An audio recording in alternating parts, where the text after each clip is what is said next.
When people think of bulimia, they often think about eating more food than they need and then throwing up afterwards. Bulimia nervosa is characterized by a binge episode, meaning eating more food than you need, significantly more food than you need in a single sitting, typically feeling out of control, guilty, and physically uncomfortable, followed by what we call a compensatory behavior.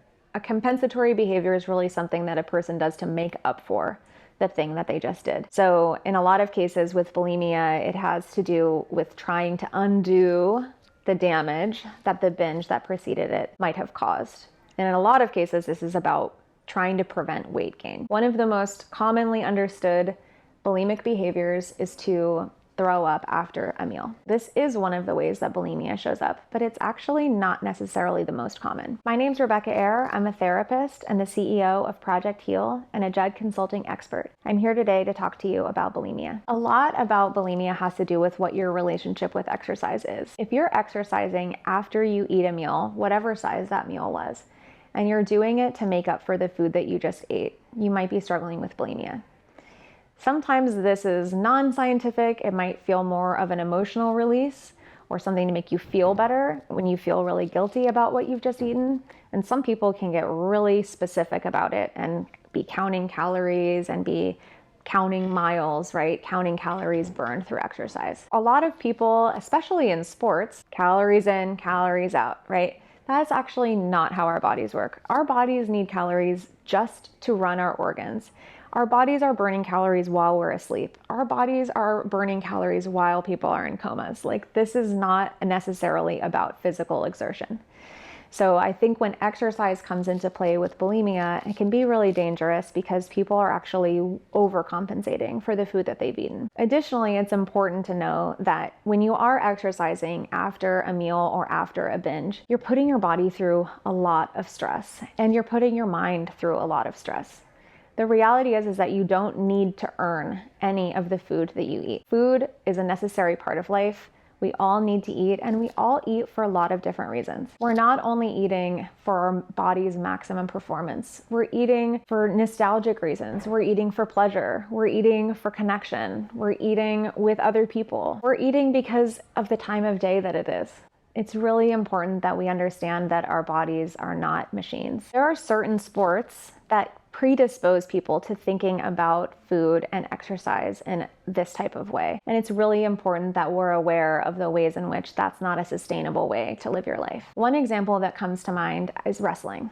It's very common in that sport and other sports like swimming and boxing that you're in a specific weight class and you need to be at a specific weight in order to participate in that sport. Unfortunately, this is encouraged by different coaches, by different mentors who help you think about ways to modify your weight at the last minute prior to a meet or a match or a game. A lot of people think that eating disorders and bulimia are primarily a women's issue, a girl's issue, and they actually affect people of all genders. A lot of times men and boys who are very active and very focused on athleticism or really fixated on a particular sense of muscularity are struggling with bulimia and they don't realize it. So if you are someone who is treating exercise like a way to make up for food that you've eaten or a way to keep your weight under control or your body looking a specific way, you might be at risk for or struggling with bulimia.